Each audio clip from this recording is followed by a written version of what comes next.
All right, ladies and gentlemen, today I'm going to be talking about a lot of different topics based on some of the stuff that I saw on YouTube. I can't help but to give the real account of some of the things that people talk about. Especially, there was a guy I was watching on YouTube that made a video about Jamaicans not being Africans, saying Jamaicans have always lived in Jamaica and there were no Indians in Jamaica.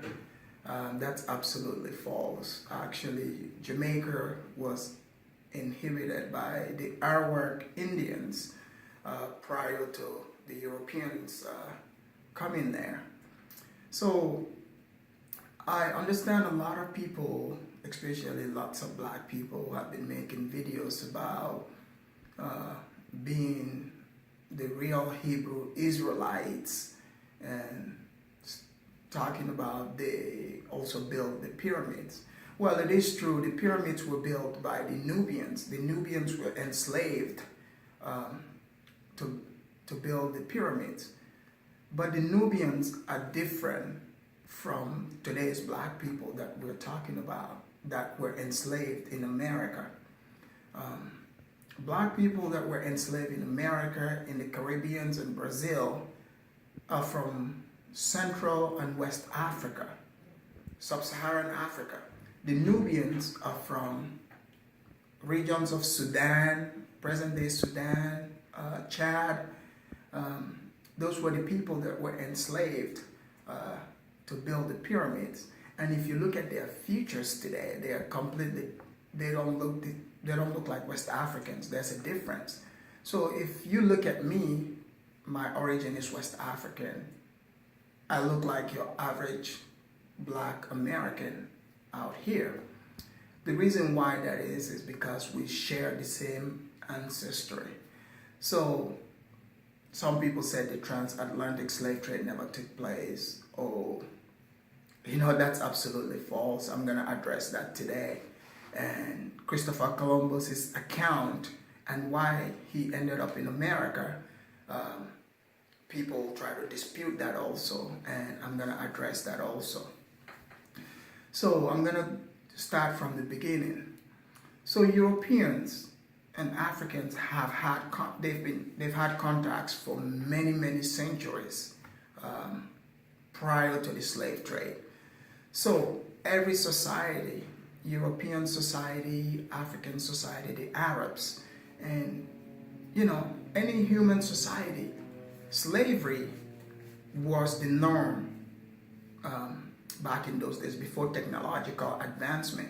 I mean, we still have slavery today going on, but that's a whole different topic. Now it's more mental slavery, a system that's created where people are wage workers. Slaves are paid today, but it's all mental now instead of trying to capture somebody in the physical form of slavery. So the reason why Europeans are a lot more advanced than Africans, as we can see today, is because of the environment that the Europeans came from. They came from a very harsh environment. So their environment requires them to work twice as hard, and their survival was a lot harder. So they have to be really creative for them to be able to survive. So their way of thinking, I know most people are not going to like this, is a lot more advanced than the way Africans think, or black people, as most people would try to say it. And that shouldn't be taken out of context or as an insult, or saying Africans are less human. That's not the truth. The environment that the Africans lived in did not require them to think that hard to survive, because their survival was a lot more easier. Their environment provided plenty for them. Like, they didn't have to work as hard to survive. So they didn't have to think like the Europeans. They didn't have to come up with tools to tackle their environment like the Europeans did. And anywhere there's survival between people, there's going to be war. people are going to try to kill each other for survival, as we can see even in present day. So Europeans have always been at war with each other for survival. So that brings us to the Roman Empire. The Romans had lots of contacts with Africans. As you know, they were in Libya, they were in Egypt. The Roman Empire stretched all the way to Morocco, and they were trading with the sub-Saharan Africans. And the Africans had their own kingdoms also. So we have a saying today, which is, if it's not written, it didn't happen. So the reason why it seemed like Africans didn't have, or sub-Saharan Africans did not have advanced kingdoms like the Romans, is because their history is mostly oral history. So over time, oral history changes and it gets lost. So European history is well documented. And so that brings us to Christopher Columbus. Like the guy said, he said Christopher Columbus's motive was based on racial superiority. That's absolutely false. Christopher Columbus was a voyager that was sent to go get spices from India. I'm talking about in the Far East. That's the Europeans traded with them to get spices. So these people were not that advanced as far as navigation goes. So Christopher Columbus and his crewmen got lost and ended up on the shores of present-day America. When they got here, they came in contact with the Indians, and these were not the Indians that he was looking for. So Christopher Columbus didn't know the difference. He thought he was in India, in the Far East. He thought that's where he was, because the people that lived on the continent of America are similar. They look like the people of India. Same skin tone, same hair. Yes, they were darker than Europeans, but lighter than African, like myself. They are lighter than us. So is it true that Africans have traveled to the Americas before? Yeah, that is true. But they didn't have any motive of conquest. The Africans never really had that. They only fight amongst each other, and they did enslave each other. The Arabs, this was the norm back in those days. That's how they made money, feeding off of other humans, just like today. And today it's done in a different way. So in 1492, according to what Christopher Columbus recorded, he landed on the shores of today's, I think it was Guatemala. So he came in contact with the Indians there, and he didn't know what to call the place. When he went back to Spain, he had a hero's welcome, because he took a lot of stuff, gifts that were given to him, things he traded, tobacco, and a whole lot of stuff that he took back to Spain, because he was working for the King of Spain, Amerigo Vespucci, and he named America after Amerigo Vespucci. So they started having contacts with the Indians. So Christopher Columbus, the voyage that he took, those were not the people that attacked and killed the Indians, as people try to say today. Europeans, the Spanish people, and the Portuguese back in those days, they were everywhere. They were like the king of the sea. So they started coming to the Americas they had the idea to enslave the natives of the Americas.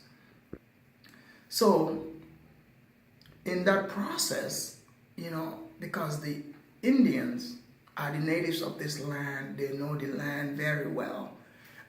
So to enslave them was going to be very difficult, on their own land.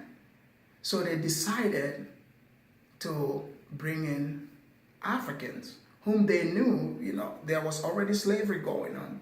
It was through the desert. The Arabs were buying slaves from the African tribes. Africans had slaves themselves. So they would trade slaves, guns, spices, tobacco. That was the commodity back in those days. So Christopher Columbus, the idea that he initially came to the Americas to kill the natives is false. He did not. He discovered America by accident because he was on his way to Spain. So with the slavery of black people, how that came about was there was a Portuguese explorer named Gonçalves who explored the coast of West Africa. So 15 years prior to Christopher Columbus discovering America, he brought some Africans from West Africa to Portugal, to Lisbon, to teach them Christianity so they can go back and teach the Africans about the religion. So these people, while they lived in Portugal, the Portuguese, they discovered how hardworking they are, how strong they are. So this is 15 years prior to Christopher Columbus even coming to America. So they needed to develop the New World. Europeans were scrambling. Everybody was coming to America, the British, the Spanish. They were fighting the French to have control of the New World, as they called it. So this is where war started, where the Indians that lived on this continent were not going to have it when they started understanding what the motives were. They started, at first they were nice, then they put up a fight. So the Europeans had a lot more advanced weapons than they were, and at the end of the day they won. They won the war and took the Indians' land. So now the plan went into place. So the Dutch, present day Holland, the Dutch were in the business of the transatlantic slave trade. They started bringing in Africans into Europe and to the Americas.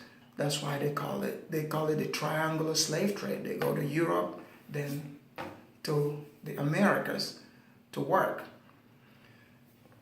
At first, it started out, the Africans were selling their slaves that they were capturing in their tribal wars against each other to the Arabs, and the Arab traders were selling them to the Dutch. And, there were Africans that were involved in the slavery, just like how you talk about the sale of crack. People say, yeah, the CIA brought the crack to black neighborhoods, but they were not the ones selling it. It was actual black people selling it to other black people.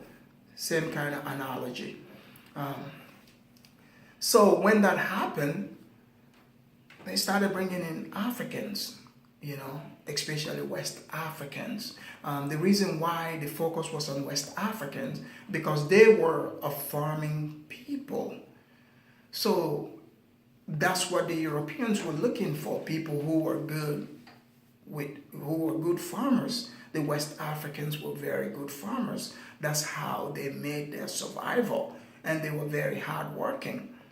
So the Europeans started bringing them in to work as slaves. They bought them from West Africa. So the demand started increasing. So a lot of other places in the Caribbean, especially, the Spanish slavery was way worse than any kind of slavery. So the British, when they got into the slave business, when the first slaves landed in Jamestown, in Virginia, the British slavery was a lot less brutal than the Spanish slavery. Because in the Caribbean, what they were doing is they were working people to death and, replacing them. In the continent of USA, United States today, they took care of their slaves better than the Caribbean because it was very expensive to own a slave. So they wanted to keep them. If they revolted, they did go hard on them. So they did have lots of conflicts because obviously humans naturally are born to be free. So these people were not having it working for another human or being owned by another human. Nobody's gonna take that.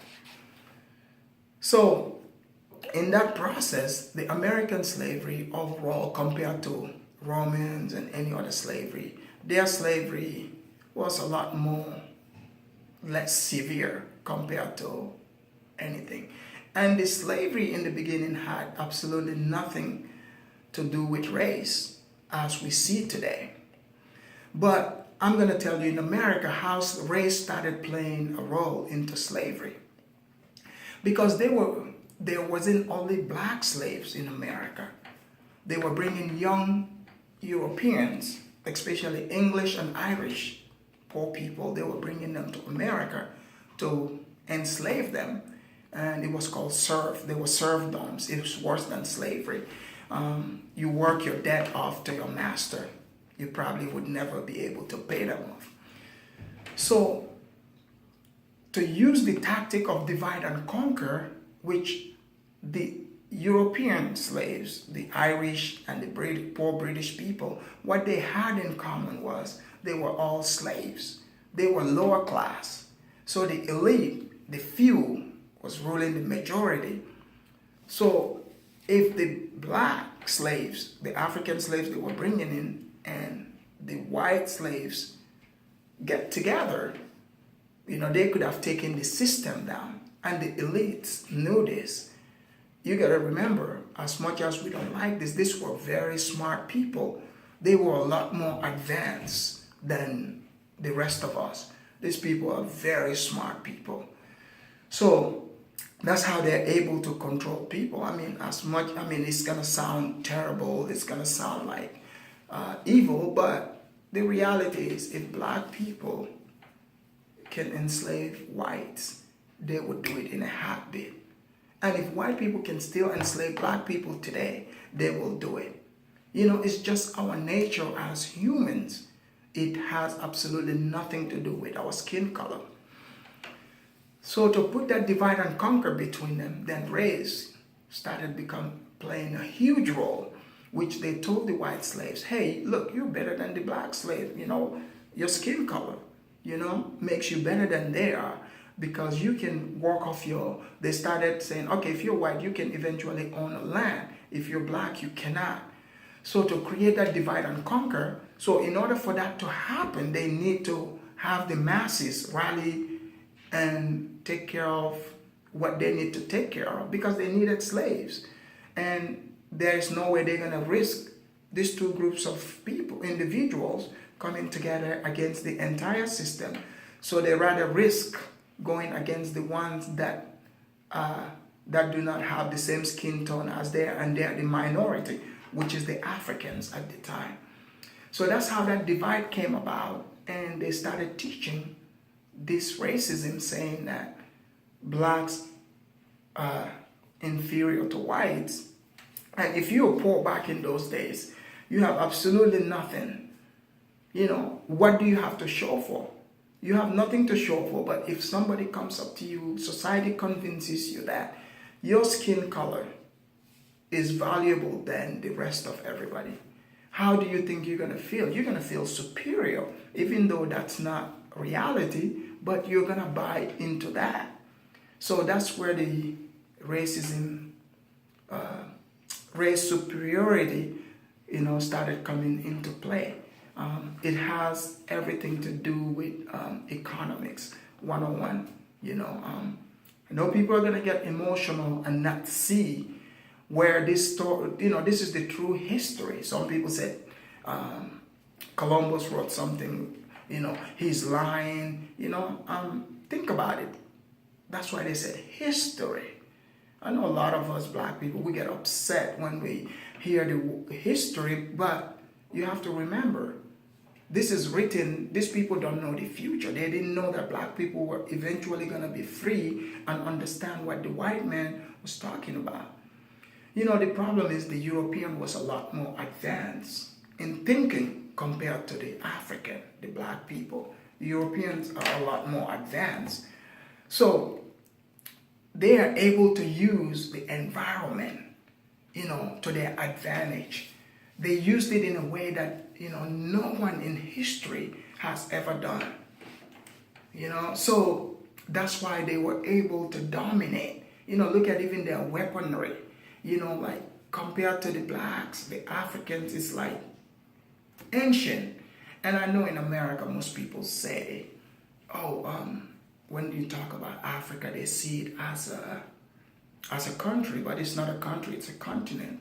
It's got different different countries, different cultures, different languages. But at one point, they had the empires in Africa. In the 1800s, when Europeans got together, they did the partition of Africa, where they started colonizing Africans, African nations. They went, took over, and you have the Dutch, the British. That's how we have the maps today, along the colonial lines of Africa. So they were there for hundreds of years colonizing the Africans, and slavery in America was going on. America was doing its own thing, the economy is going on. But the difference, what made the American slavery so unique is because eventually the Americans have what they call conscience, guilt. The Arabs never had that. Even the Africans never had that. They enslaved their people for the rest of their lives. So Americans started thinking, okay, this is wrong, from what they learned from their Christian teachings. So they felt guilty. They had the guilt. They're like, okay, we have to teach these people the truth. White enslavement of blacks, to enslave somebody has to be, you have to use deception to be able to convince somebody that you're more superior than they are. Involves a lot of deception. Me being a West African, grew up in a system where, it all comes down to dominance. It's not only white people that were doing that, the Arabs. I know when I was a child growing up, I've listened to preachers. I'm talking about African preachers, of the Islamic faith. These people were so brainwashed, they were preaching that the Arabs are more superior than the black Africans. The Arabs were able to achieve that, and that's not even that long ago. I mean, I'm a young guy. I'm not talking about hundreds of years ago. I'm way less than 100 years, okay? I'm talking about present day. This is not even that long ago. So, it's upsetting, I understand, but historically, yes, the Europeans are able to dominate because they were a lot more advanced in thinking. Their environment forced them to leave for their own survival. So I'm going to fast forward to how we got to present day today.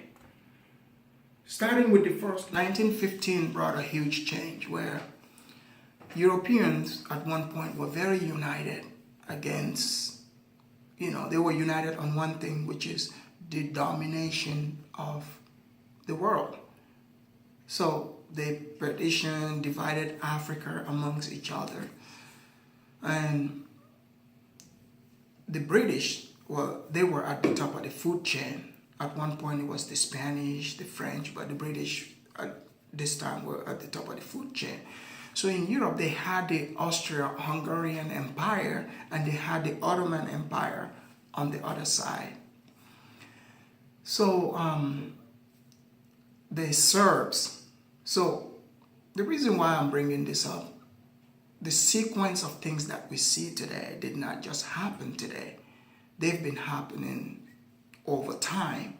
You know, they didn't just happen out of the blue. So the Serbs, one of the Serbs killed the Archduke of the Austrian-Hungarian Empire, you know, Ferdinand II was killed. And this brought about the First World War. Germany was an ally of, they were part of the Austrian-Hungarian Empire. And they went to war and started dominating. They dominated France, Poland, and they wanted to dominate the English also. So this is what brought about the First World War. So now the Germans, their focus was in only to dominate Europe. Now they want to dominate the world. And the British, the French, we're not going to have this. So what's going to happen? They have to violate their own policy. Their policy of never ever to bring the savages into Europe. Or savages meaning the Africans or their subjects, the Africans, the Indians. Like I said, they had to violate their own policies, which is now they have to train the British subjects who are non-white, Indians, Africans, Asians. So they had to train them. You have the British have lots of empires in Africa. Even the Germans have. So now they have to go against each other. And the biggest code that they never wanted to violate, which is never bring the savages into Europe, or much more allowing a non-white person to kill a white man, because they all unite against that. So now not only are they going to bring their British, the non-white people to Europe, now they're going to train them as soldiers to kill other white people. This is the turn of events in the world. So the British were ruling India, vast area. The French were ruling Vietnam and other South Asian countries. The Germans had territories in Africa and some islands. So now it's a domination. So what they have to do is to bring their military. You know, the French were dominated. So the French trained their African soldiers, bring them to Europe. The British brought the Indians, other Africans. So now these people who have always thought white people are superior than they are, now not only they can see that the white people are not as superior, they are not more superior than they are. Now they get to kill white people. So today, the things that we hear about jihad, I'm going to tell you where this came from. So a lot of there were lots and lots of countries at the time under these colonial powers who practiced Islam. So the Ottoman Empire, which was a Muslim empire, they were allies with the Germans.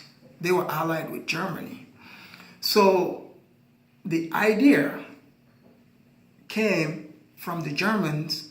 They wanted the Ottoman Empire, the ruler, to send a message to all Muslims of the world and say to fight against the British and French, you know, is going to be considered a jihad. This is where the idea came from. You got to remember, lots of during the war, First World War, the Germans captured lots of these non-white people who were Muslims and put them in prison camps in Germany.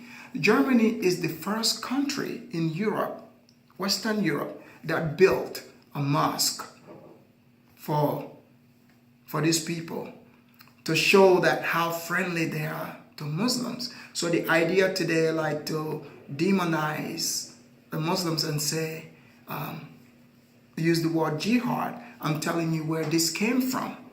You know, this was used as a propaganda to deceive, to try to get these people to fight. But in 1915, it did not work. It did not work. So the playbook we have today, this is an old playbook. It just didn't work in the past. But the Americans and the British perfected it. So now it's working. Look at how the Middle East is on fire. You know, that's a whole different topic. So that brought the black American into Europe. For the first time, they were able to leave the United States of America and go outside of Europe. And they saw, like the French, the Europeans were very friendly to them. They were partying with the Europeans. They treated them as equals. Now their confidence level went up. They are seeing the same white people, the same skin color, that were telling them in the American South or everywhere in America that they are inferior to them. And now they're in Europe, these other people are treating them as equals. So that started bringing about change, the idea of change, and that took us to the Second World War. So the white man, in a way, is like, okay, if you have a child, you tell your child all these bedtime stories, deceiving your child, telling them childhood stories. So when the kid eventually grows up, they just know, oh, that was just a bedtime stories, it's not real. So today, the anger where a lot of especially in the West, like black people are angry because they woke up to the system. They woke up and realized, oh, we've been lied to all this time. So the Africans woke up too, but they did not wake up with anger. They used lots of positive parts of the colonial rulers to their advantage. You know, they learned a lot from the Europeans. So the notion that addressing what this guy was talking about, that the transatlantic slave trade never happened, that is a lie. Jamaica, all these people talking about Hebrew Israelites, the people you see today, dark people like me, they are all from Africa. That's where their ancestral land is. And history is not gonna lie, you know. I understand some people think with emotion, but I'm telling you the facts of what happened, because the people that wrote this history were not writing it to deceive, because you have to realize at the time the people they're writing about did not know how to read. So they have no motive to distort the history. Yes, did they make themselves sound heroic? Absolutely. I mean, if I'm going to write my history, you think I'm going to make myself sound weak? Absolutely not. That's just a fact of life. You know, fast forward to today.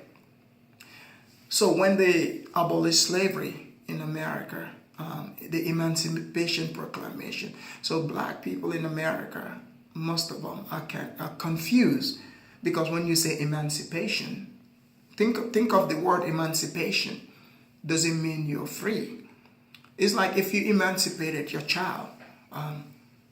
So what emancipation means is, okay, if you're 15 years old, you want to be emancipated from me as your parent, fine.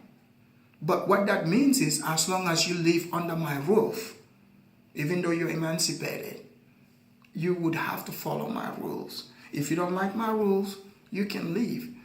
So that's the same idea that the emancipation was about, which is, yes, they said to black people, we're emancipating you, but as long as if you don't like what we're doing, you're gonna have to leave America. So it's tricky. It's tricky. So a lot of the policies, a lot of the things that were written ended up having unintended consequences today. Because in reality, in the laws, the black people in America are not truly free. There was nothing signed saying they were free from slavery. There's nothing there that said that. Lincoln signed the Emancipation Proclamation. So today, the reality is to correct what happened. This history, we would have to take the time. I know it hurts. You know, some people are not going to like this, but we have to teach the real history of what happened. You know, did the Europeans or white people, as most people are going to say, did they use their knowledge and advanced thinking? Some of it, did they use it as for evil? Absolutely. Did they bring a lot of good also? Yes, they did, because they are the first civilization that woke the entire world up.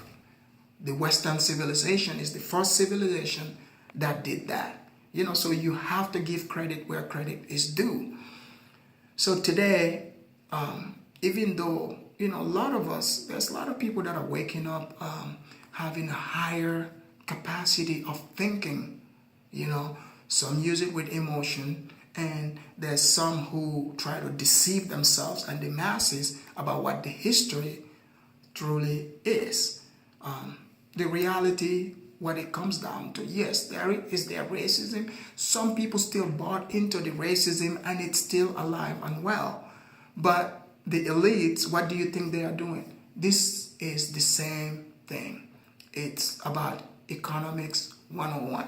It's about survival, man. It's about survival. Nothing else. It's nothing personal to you. Look around you. Look around you. You see there's a black elite class. They figured it out. They got smarter. They are able to survive at the level of the people in charge. So if you leave your emotions out of everything and accept reality, because us humans, we're trying to fight against our true nature, which is our true nature is we like to survive off of each other. We like to dominate each other. That's what we do. So today the white man has the knowledge, the power to dominate everybody else. But also the white man did something that other civilizations never did. When the white man became advanced, the whole world became advanced. That's a fact. Did they use some evil to it? Yes. And who says, like, the reason why we're looking at slavery as the most horrible thing that ever happened is because we got advanced. We started thinking differently. The African can tell his or her own story today. You know, let's say if you cannot communicate with someone, even today, if you cannot communicate well with somebody, this happens to all of us. You cannot take some kind of humanity out of who they are. So that's why slavery was easier to take place, because they could not communicate with the Africans. So they are like, hey, these people are not even human, you know? And Lord knows what the Africans were thinking about. So for people that said black people are not from Africa, you have no idea. I have been to slave forts on the coast of West Africa.